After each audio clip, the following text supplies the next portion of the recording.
G'day everyone, Rory here. I'm going to do a little bit of an experiment today. It's been something that's been on my mind for a while now, and it's got to do with AI and how good it is at the moment. And I just want to compare it to some music that I've written for a recent reality TV show, Lego Masters, the Australian TV show.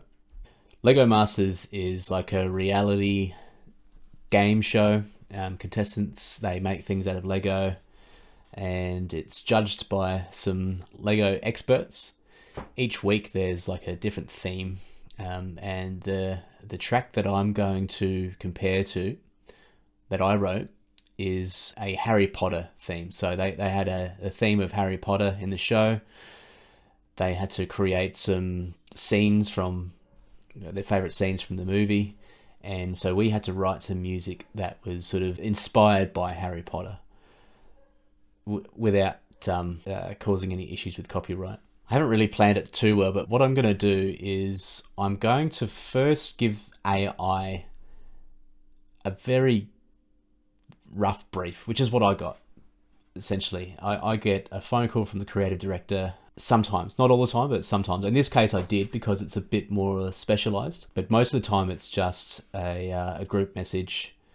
Hey everyone, the brief's been updated, and you log on to the brief document, and we'll get maybe a small short paragraph, maybe 2 or 3 lines about what they're looking for my allocated track. So the allocated track I got was a reveal track. So the reveal track is where the theme of the episode is revealed, and also when the contestants reveal their creations.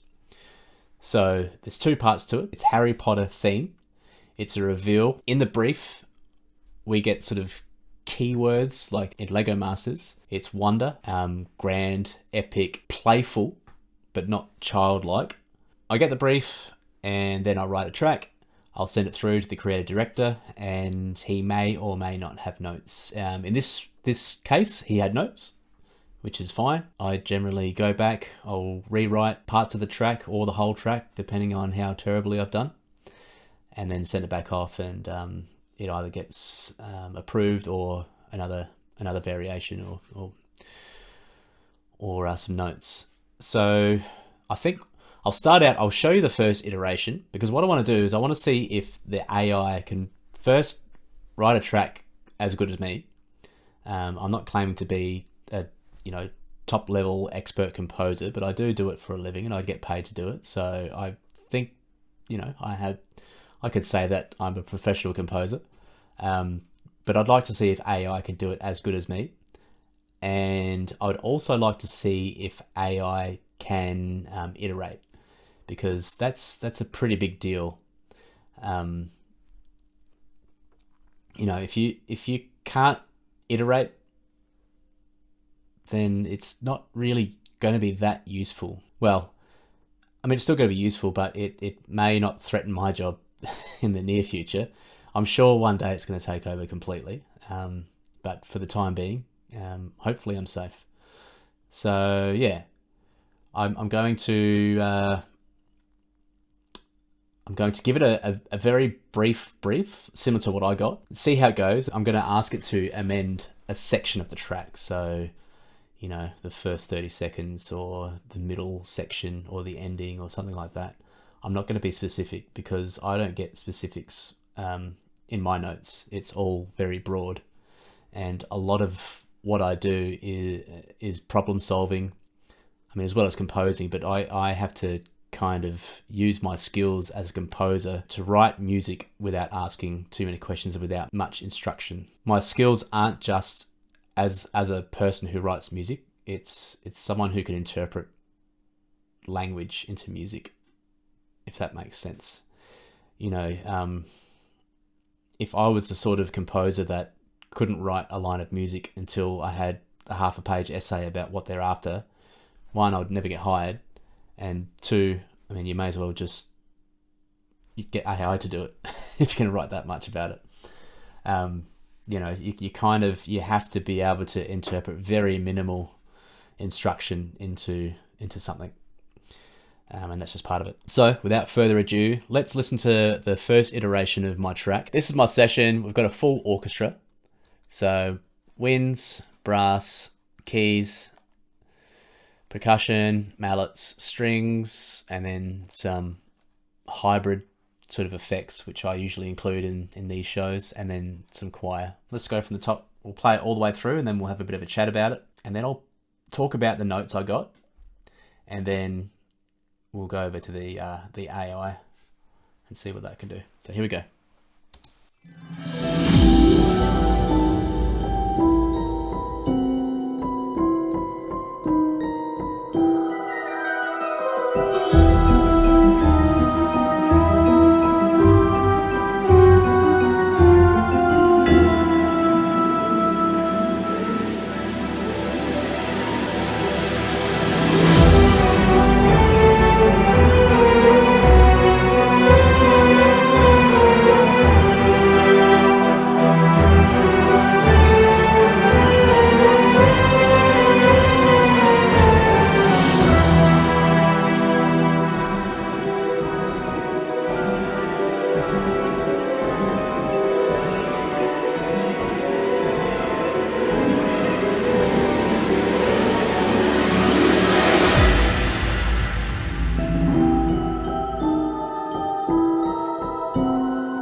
I think my computer's at its max capacity.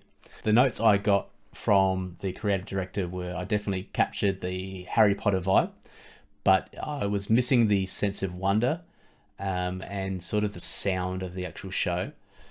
I had looking back, I had one main theme, and I just kind of reused it throughout the whole piece. And it kind of, when I had the full orchestra playing, it almost sounded a bit like Aladdin. The other thing to keep in mind was, although the track is composed for this one episode, the editors quite often reuse music throughout the whole show, and this show goes for ages, and they're like 90-minute episodes. So to be able to get like biggest bang for your buck for the editor and for royalty payments, you kind of want to write a track that is multi-purpose. So you want something in there that they're going to be able to reuse over other parts of the show.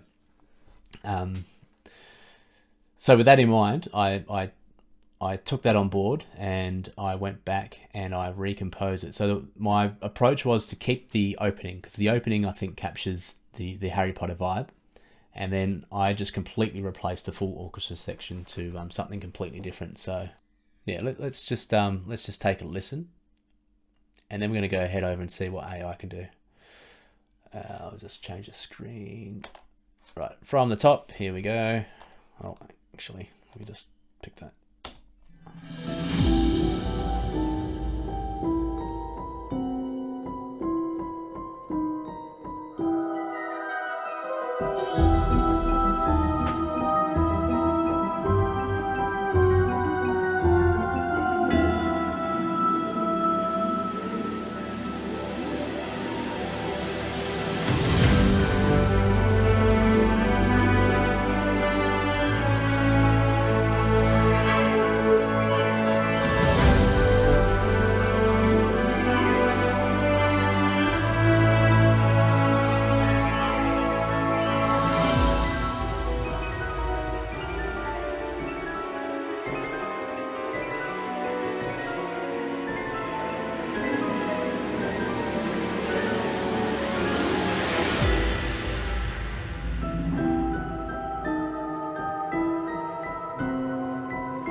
So yeah, that was the second version that got approved. Um, they loved the rewrite of the full orchestra section. It's got that sense of wonder, and it's definitely going to be able to be reused throughout the show. So that's that. That's just an example of, I would say a professional composer at an intermediate level in this style of music, who's able to iterate basically. I'm able to take a very, very light brief and create that from it. There's been a lot of talk about AI recently online, and I think a lot of creatives are quite concerned about, will they have an avenue to be able to make money from their art in the future, and I think it's a serious concern. Um, I don't really follow too closely with what's happening in terms of legislation in our governments and things like that. But I know that a lot of people are worried. We've spent, man, I've spent what, almost 20 years trying to reach a point where I can make enough money from music just to pay my bills. And you know, some some fucking nerd has written a code who's got no skills, no training, and it's just it's just made for profit. It's not made for any artistic integrity. Like, early on, I saw some things that were cool, and there were artists using it to heighten their art. But now we got these apps like Suno, they're just churning out music, track after track after track, and it's all for profit. It's for no other reason. They just want to make money.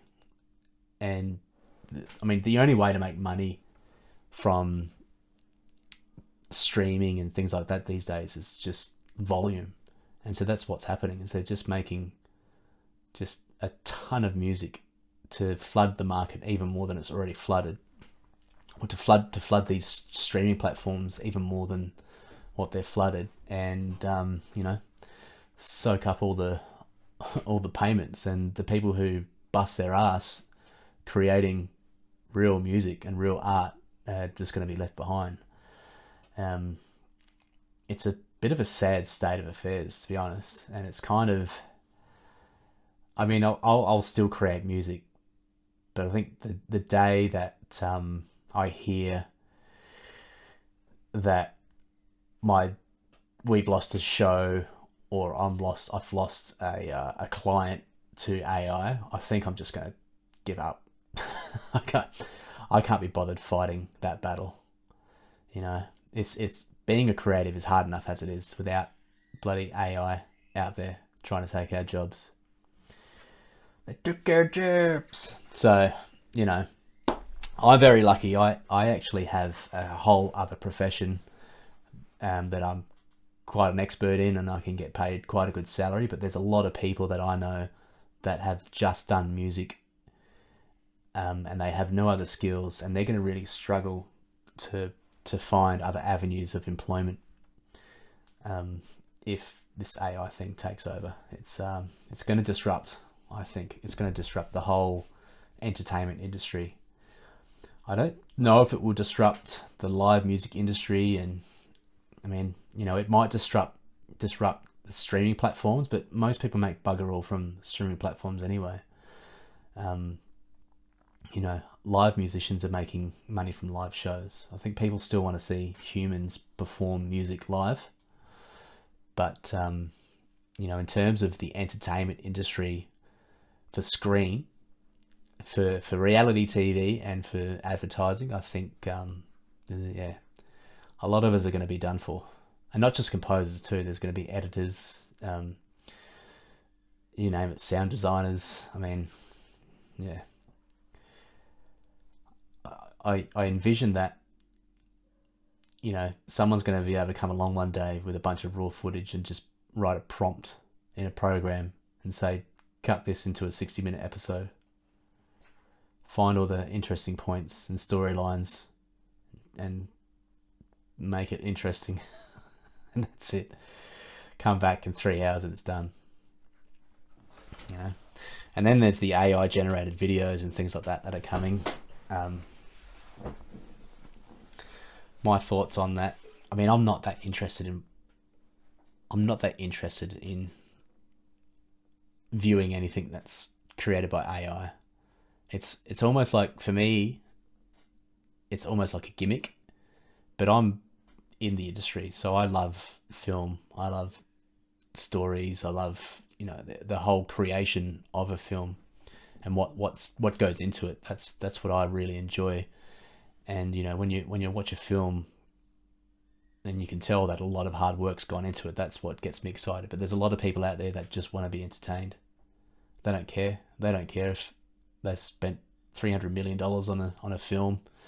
They don't care about the amount of work that's gone into the sound design, the set design, the makeup, everything, the story, the whole lot. They don't care. They just want to be entertained. So that's also going to be interesting to see what happens in that space. Anyway, that's just that's my ramblings. That one upgrade. Custom. I don't know what that is. What do you mean? Audio, persona, lyrics, instrumental. Styles. Okay. Now this is going to be interesting because where's the prompt? Oh, for fuck's sake. It's already annoying me. Use a song's voice and style. Fucking hell. They were suing people for this stuff like a few years ago. This is unbelievable. Anyway, styles. Well, I can't even give it a prompt now. Maybe Udio was the other one. I like how they've just stolen everybody's music and then you have to pay to use like the full version of it. It's so hypocritical. Enter style. Alright, I'm just gonna write orchestral, Harry Potter, epic, wonder, reveal.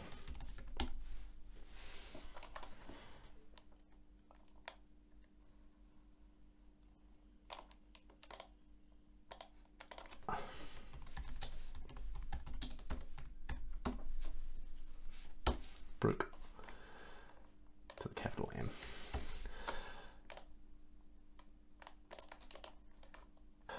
Maybe I should have put reality TV.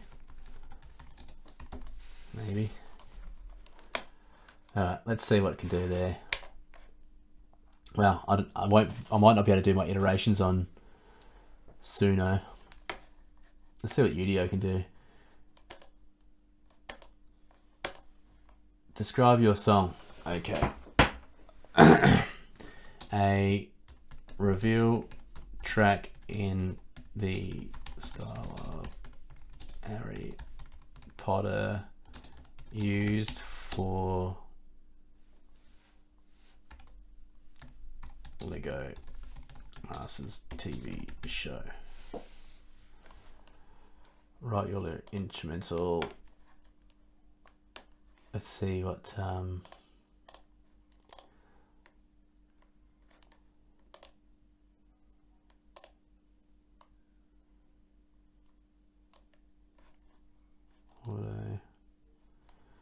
what's all this? What genre, styles or concepts to avoid? No, you can make that decision out yourself.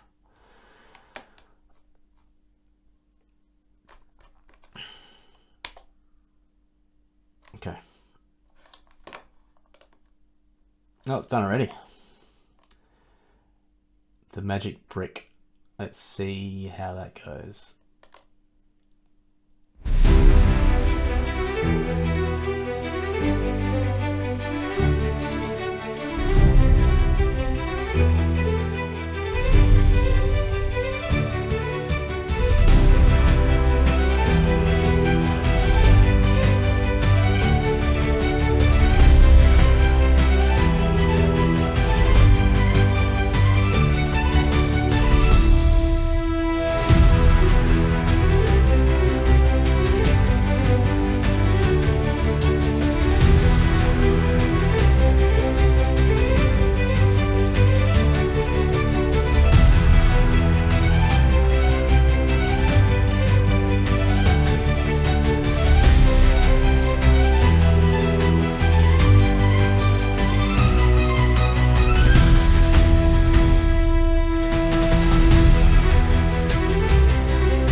Enough.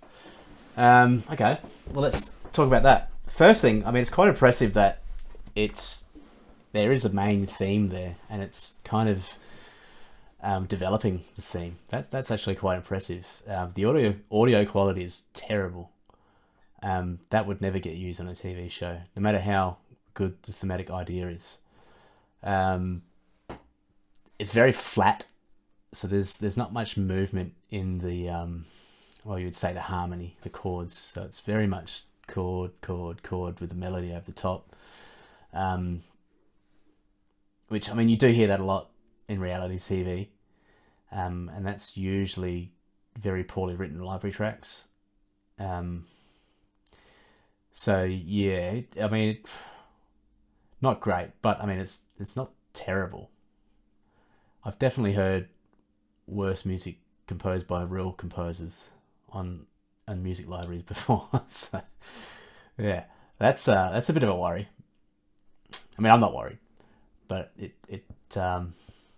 if that's how far it's come. I mean, I did. Let's just listen to this. I did this a while ago,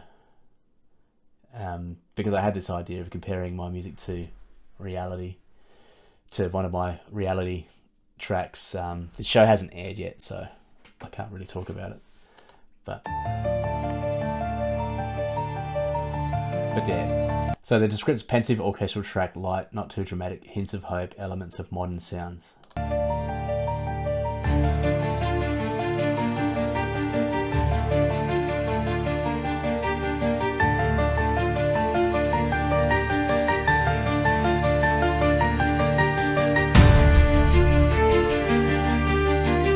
mean, it's just, yeah, the audio quality is terrible.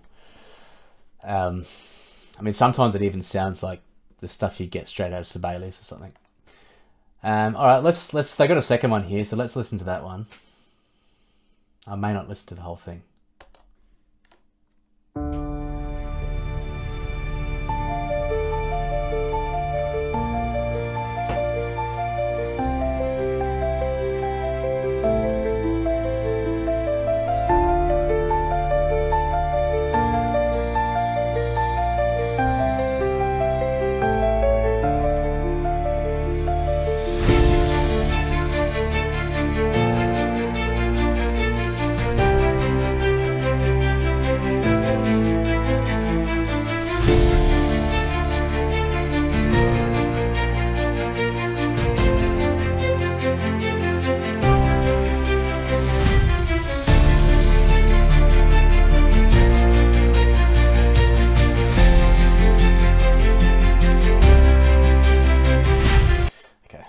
that's all I could take of that one. So again, I mean, you know, that there's a thematic idea there, which is being transferred across instruments, which is impressive for a computer to be able to do that. But there's no sense of wonder there. I mean, it sounds like a really, really bad reality TV score, like something from the early 2000s. And also, there's no elements of Harry Potter in there whatsoever. So, I mean, to even be able to give this some notes, feedback, I mean, it would just be start again. There's nothing to save in these tracks. Audio quality is terrible. Really, really bad. That would never be played on any of the shows that I work on anyway. It would never be passed. Even the thematic ideas, they're very basic. There's nothing unique about it. It's all stuff that you've heard before, which makes sense because, you know, it's just taking music that's already been written and rewriting it, basically. And I guess, in a sense, that's what we do as composers. You know, we study other people's music, but we all have our own unique experiences and our unique perspective on music. Music affects people differently all the time. Even you can have two people who have the exact same favorite band or composer or whatever. They listen to the exact same music, but they could be different moments in their favorite song, which could be the same, which affect them differently. And that's that's the unique human perspective that a computer can't do right now. Maybe it will be able to do it in the future. Probably will be able to do it in the future, but right now it can't. So yeah, listening back to that, I think I still have a job for another 12 months. Maybe. Let's go over to the Udio and see how that did. Magic in the details. Okay. Did I give it a track name? No. Reveal track. Play. Let's go.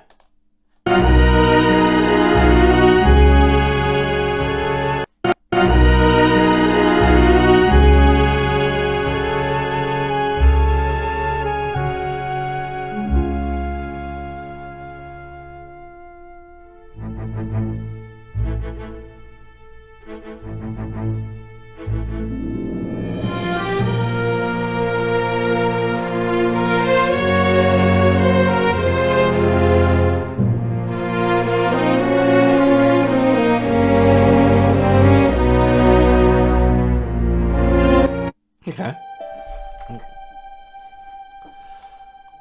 Let's just talk about that first track. So that was way more dynamic.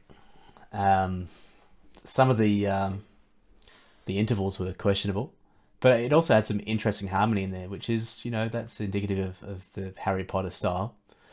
The audio quality still wasn't up to standard, and I don't know if it gets better if you pay for it, which I'm not going to do. But yeah, let's just listen to the second one.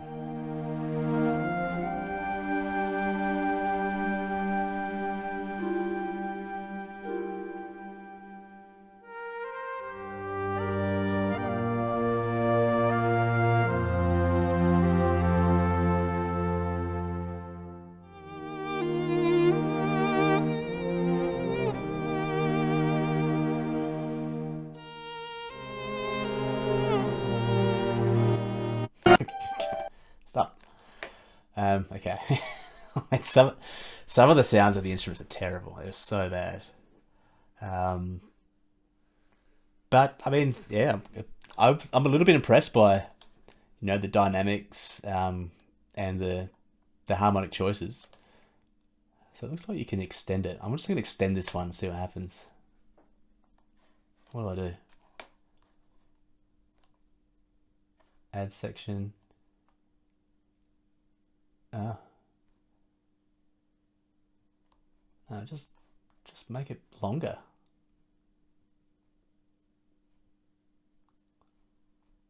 Anyway, let's just see what happens. Is that ready? Or is it still going? Oh, it's done it. A minute. Jesus. Let's listen to version 1.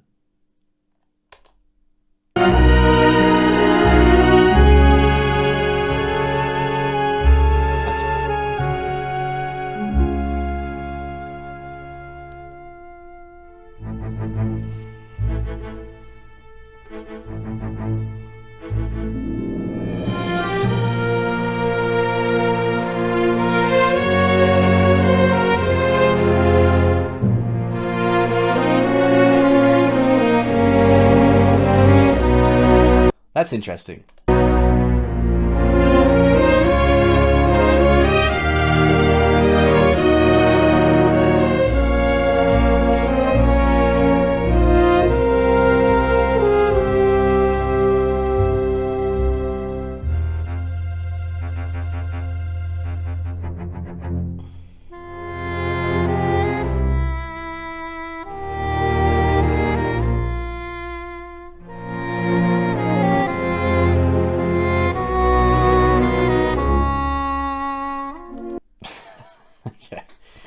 Yeah. Maybe I was wrong when I said that film composers won't be in trouble. No, it's still. I mean, it's definitely lacking like character, but it is interesting. It's interesting that a computer was able to do that. Suno completely failed. It was just like pop music with strings. But this is actual. It sounds like it belongs in a film, just not a very good one. Let's listen to this one.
Stop.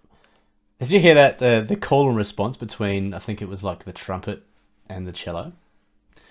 That's scary. That's actually quite scary. I wasn't expecting that. I'd heard Suno before and wasn't very impressed. I don't think I've heard Udio before. Um, and yeah, I would say that I'm impressed that it's able to sort of develop ideas across multiple instruments, and I mean the harmonic choices that it's made is quite interesting. It's not something that I would have expected um, a computer to be able to do. In saying that, it still wouldn't cut the mustard for the stuff that I work on. Can you stem these out? I don't think you can. I mean, that's another big thing. Quite often, my stems get used more than my actual full tracks in these shows. We give them different mixes and stems of everything, and it's up to the editors to put it in as they see fit. So until these AI programs are able to do that with a high quality, which I think they can, some can already, they're not going to get used. But they still, like, there was some phasing issues with it, and then there'd be a line that sort of sounded like it was in a trumpet for two notes, then it was in a flute, but a really loud flute, and then it goes into like a violin. So that the melody line was transitioning through all these instruments in a really unnatural way. It just didn't sound right. Yeah, the audio quality, it's like really, low MP3 quality. But I mean, that's probably going to get better. But hearing those, I mean, just the fact that it's making interesting harmonic choices compared to Suno, that's a little bit of a worry. If I'm honest, maybe my job isn't safe for another 12 months. Maybe I've only got 6 months. But yeah, wow, interesting. Let me know your thoughts on this whole situation. It's yeah, it sucks. I think it sucks. It sucks that there's so many people around the world that have invested so much time, and it's such a fulfilling thing to do for me anyway. To write music, I love writing music. I get so much joy from it, and then to hear it played on TV or on Netflix and see my name on the credits. I mean, that means a lot to me. I don't know if it should or not, but it does to me. I get a real kick out of that. It gives me a real great sense of achievement. The tens of thousands of dollars I've invested in myself. Maybe close to hundreds of thousands, including school fees and things like that. There's a possibility that that's all going to get shut off.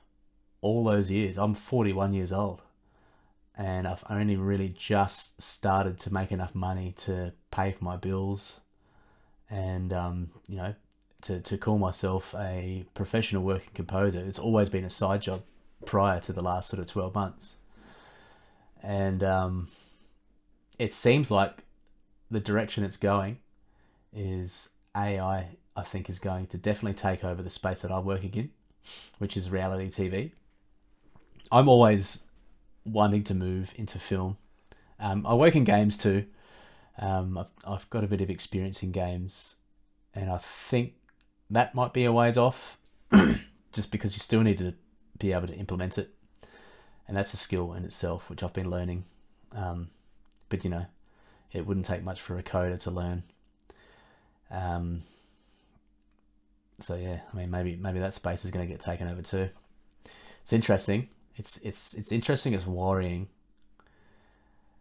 I mean, far out there. Just think of the impact music has had on people's lives. From all the way back from the early classical Baroque composers like Bach, and then you got Mozart and Beethoven, and that music touches people in such a unique way. And for these AI programs to come along and just simplify it to just a couple of prompts, and it's such a transactional thing. Like,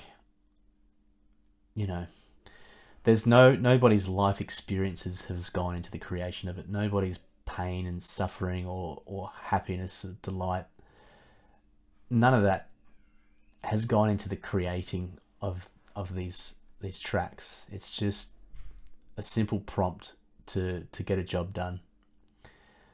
And I think what's going to happen is everything is just going to become like a wet blanket, just really, really bland and boring. And I mean, people may lose interest in media altogether if this is the direction that everything goes in. And which, I mean, maybe that's a good thing. Maybe people need to be outdoors more, enjoying the actual real world instead of watching TV and playing video games. I don't know. But in terms of taking over composers, yeah, I think that's a real possibility. After listening, I when I was listening to the Suno tracks, I thought, no, I'm fine. I'll be right for another 12 months. And I might still be, but listening to these Udio tracks, I don't think it's going to take long for them to be up to the standard where they could be used in an advertisement or reality TV show, or even like a Netflix documentary. I mean, I've heard that they're going to be making AI generated documentaries on Netflix soon anyway. So, yeah, that's what the world's coming to. It's terrifying, but anyway, it is what it is. I guess yeah, I'll leave it at that. Let me know your thoughts in the comments. What do you think's going to happen? What's your views? How does it make you feel? It should make you pissed off if you're a composer. But I guess, what can you do about it? What can we do about it? I don't know. Let me know.